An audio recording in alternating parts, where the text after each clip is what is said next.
Hi there everyone, welcome back to the Alpha Bill with Avacyn Guardian Angel. It's been a little while. Sorry about the lack of update last the 2 weeks ago from what you guys wouldn't be seeing this right now.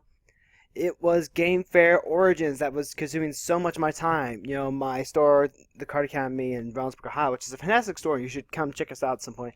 We were vending for Bushiroad, which is one of the bigger Japanese TCG games, or companies. They got Vanguard, Weiss Wars, Buddy Fight, and we were also demoing Luck and Logic, which is the newer one that they're coming out.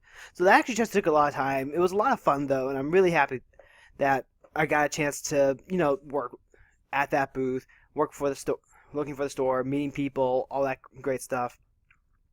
So, we're back, and we're picking up right where we left off. And right now, we're introducing Visions, which I believe there are 6 cards. Because I actually modified this deck before the whole Origins thing, so I would just be able to jump in and record the games. Then I actually forgot I actually did it, and I was dreading updating the list. But here we are. So, first thing I want to go ahead and talk about is something that I am not necessarily looking forward to playing, but I have to prove that it's not that great. It's Karoo. Look, here's the thing about the Karoo lands. The Ravnica bounce lands, those are actually really good because you can bounce any land and still keep a tempo. You can go ahead, tap land for mana, you play the bounce land, bounce the tap land back to your hand, and you haven't really lost any tempo. Plus, you are still getting ahead on mana with less card slots. With Karoo, you have to bounce it untapped plains to its owner's hand. So you'll never play this outside of maybe any further than say a 2-color deck, because this is just bad. You're kind of getting ahead on mana, but this enters play tapped.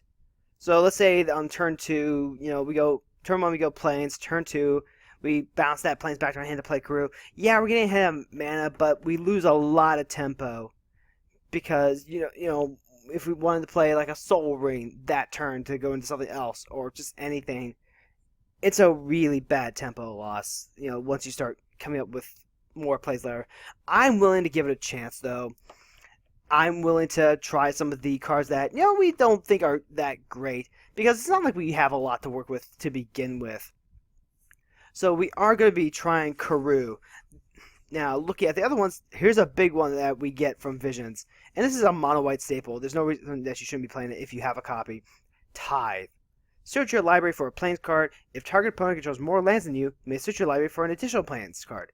Review those cards and put them into your hand, then shuffle your library. It's a 1-mana instant, and it can be used to grab a couple different ones. Later on, you'll get cards like Misveil Plains and stuff like that.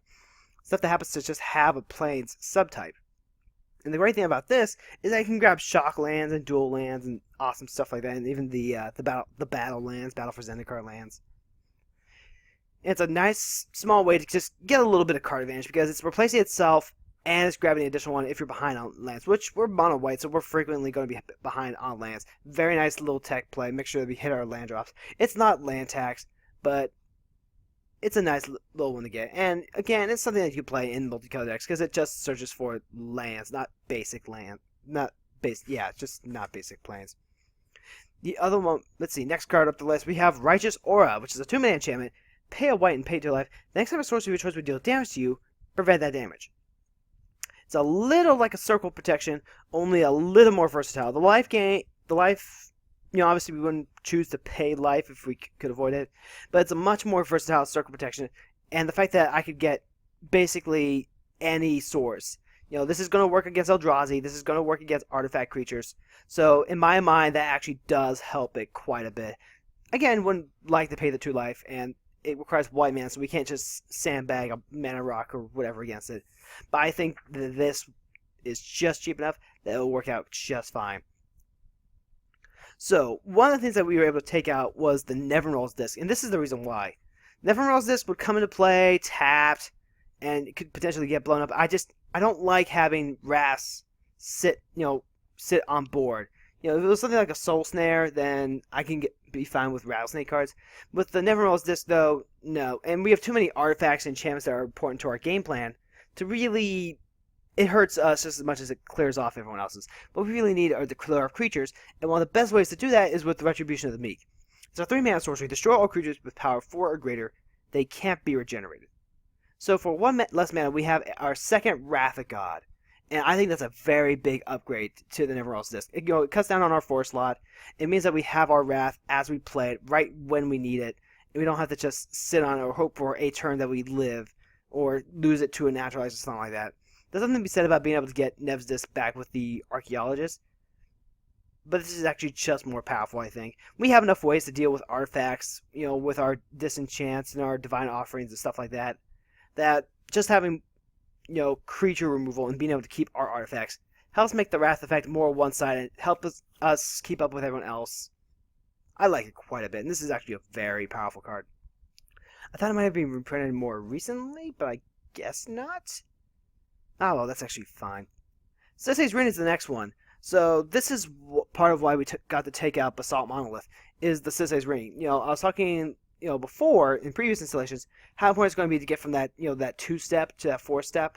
And this is part of what I'm talking about.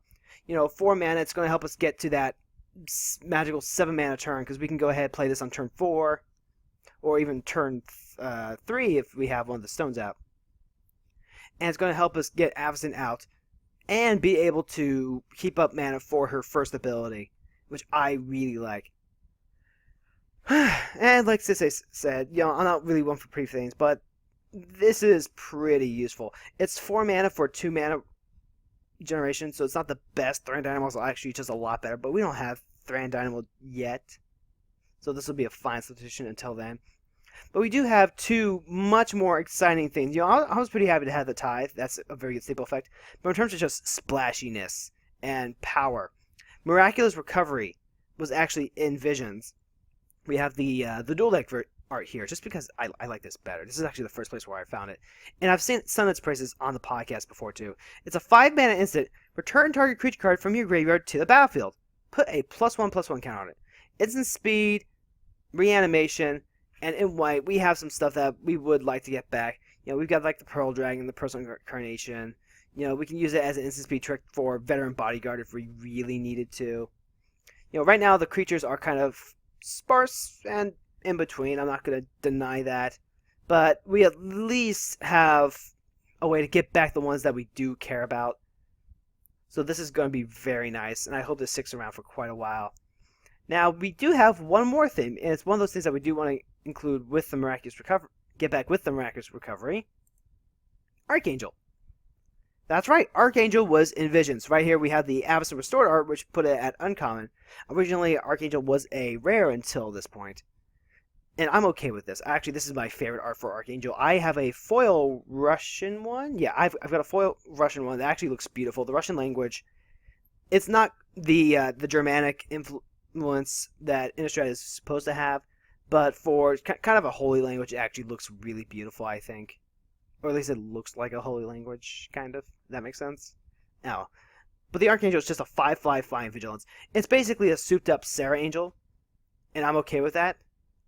It's a big angel. It's a decent body. It's going to punch about the same heat as Avacyn Guardian Angel, and that's really all we can ask. And it actually doesn't fit poorly on the rest of our cards. As you can see, right now, Archangel and Seraph are the most expensive cards in the deck right now. And like I said, it's a good Miraculous Recovery target. You get that back, and it comes back the size of a Shivan Dragon. So as far as stuff that we've taken out much more of the... Actually, I think I'm pretty sure we're out of all the banning stuff now. Yeah, it's like pretty sure, yeah, Kildon Roger, Jabari's Influence. Yeah, we're all out of banning at this point. It was one of those things where, like I said, banning was being used to protect Avacyn on defense. It wasn't being used offensively, which is what it was supposed to be doing for this deck. And Avacyn just doesn't want to play that way right now. Granted, that's because we don't have a lot of great creature support to be aggressive with. But when you don't have ways to grab your Personal Incarnation and your stuff like your Pearl Dragon, your Archangel actually fly, your ground banning units just get really worse. So we ended up cutting stuff like the Keldon Sky Captain, the Akashian Phalanx. We've also got the Null Chamber, which was, of course, that really bad not Nevermore that just doesn't list the cards. And people wrote into the comments and stuff like that. Oh, if you just start typing, it'll take you into like the general area. And I said, no, it didn't. It really didn't. Like you can't type out a full word. You can type like a letter, and it might take you to the letter spot, but it actually just wasn't even alphabetized. So yeah, Null Chamber actually is just the worst. We did manage to take out the Divine Transformation too. I felt that was a fair trade. We can take out an enchantment that was supposed to make Avacyn better and put in Archangel, because at this point, I do like Divine Transformation as a buff. But again, what are we really buffing? I actually just don't know. I didn't want to get rid of Jalome Tome or Force Field. Force Field, which it feels like I don't see it that often, but when I do see it, it really pulls a lot of weight towards keeping us alive. At some point, we're going to have to take out stuff like Righteous Aura and Force Field, because they don't win the game. They lose less cards in the grand scheme of things. I want to play big threats like Archangel. I want to play stuff that's going to help me push and win the game. And these things don't win the game. They just keep us from losing. But for now, though, they're just going to have to help us live until we can get to our bigger threats. Oh, so we're going to go ahead and jump straight into our first game. Stay tuned, everyone. Let's see how this works out.